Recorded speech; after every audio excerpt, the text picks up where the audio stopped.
What is going on, guys, and welcome to 2018 of anime winter, baby. And I gotta say, this year is starting off with a beautiful bust right through the door, and that is with something so classy, so original, so beautiful. It brings back so much nostalgia from the good old 90 days, man.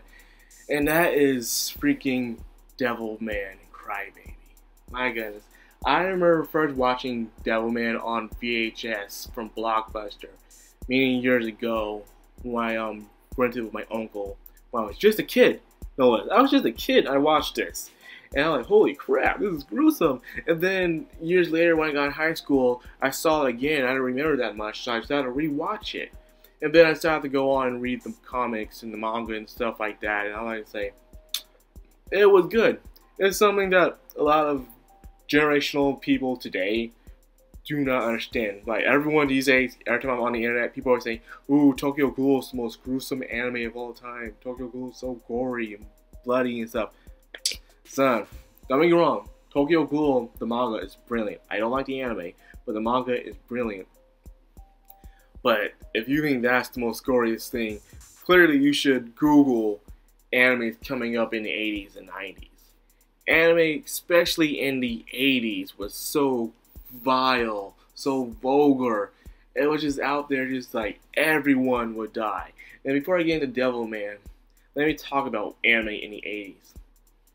Back in the day, anime back then, there's no such thing as a happy ending.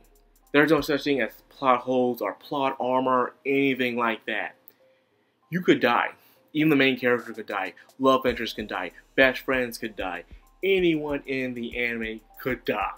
And it won't be a pleasant death. It would be a gruesome, terrible, horrendous death, man. Anime in the 80s would not play around. And plus, almost anime back then was completely R-rated. Because there was so much just vile and vulgar things happen.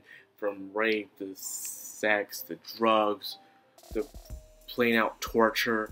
So much stuff happened back in the day, man. From blue gender, from also, I don't think Cyber 009 was that bad, actually, if I'm thinking about it.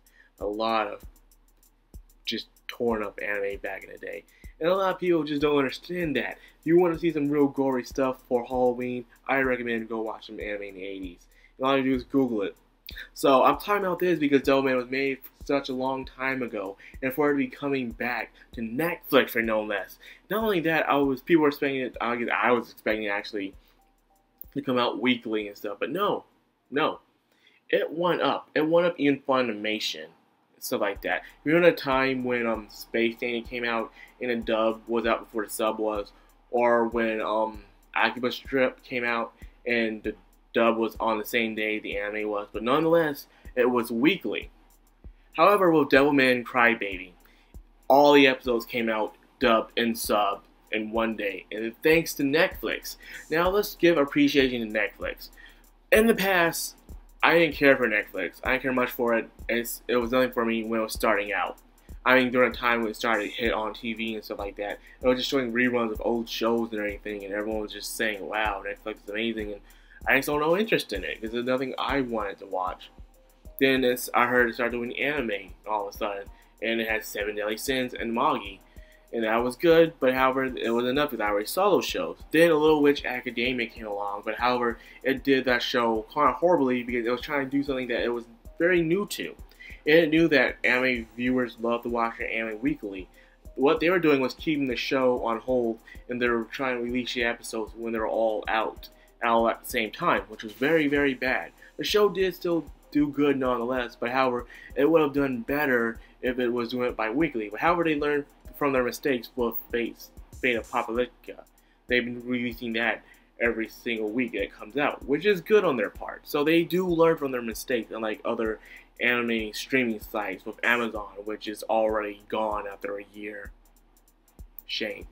Anyways, I was still skeptical with the fact that people would want to watch an anime all at the same time, even though for me, I would like to watch my stuff and watch it weekly because it'll give me something I'm looking forward to for that next week. For instance, a good anime comes out, or even a show comes out on Wednesday. I'm like, wow, this is a good show. This is gonna be something I'll be looking forward to every Wednesday. So every time I'm off of work or anything like that, I'll be looking forward to this show to sit down, relax, grab some food and a drink, and sit down and relax and watch the show. However, thanks to Netflix, completely changed my mind on this now. Now I am okay with watching shows just to marathon them, especially new shows. And I believe Netflix is doing a very excellent job with this. When I heard that they're going to take their $80 billion budget and they're going to do a lot of anime, I was like, I don't know about that. But no, they're doing good. And DevilMan is a perfect example of that. The show just hit out and everyone is talking about all over the internet. And it's bringing a lot of the controversy too to newcomers. A lot of new people don't know much about those good old shows in the 80s and 90s, my friend. Those shows that will not hold their punches for nothing. Everyone died. If you're a baby, you're gonna die. You're a kid, you're gonna die. That was what it was back in the day when it came to anime shows. And now it's mostly about fan service and moe stuff, which I do like from time to time. However, it's overused. It's time for this community to see something old, but with a nice coat of painting on it. And then, baby, it is beautiful. Watching this, the animation is so fluid, but yet it feels sloppy, but yet for a purpose. The way it feels nice. It feels fast, not rushed, but fast. And there's a big difference between rushed and fast. And speaking of being fast, how the show goes. There's only 10 episodes this season, but however, it goes by really fast. Watching this episode by episode, it went by really fast. It was like it was not rushed, like as in it looked like some things were going by too fast to the point that you feel like something else should have happened during that scene. No, everything happened where it needed to happen, but it happened nice and smooth and fast, like not rushed as in but like that. That's how good it was. Not only that, the colors. Oh my god, I haven't seen this kind of color schemes in anime in a long time.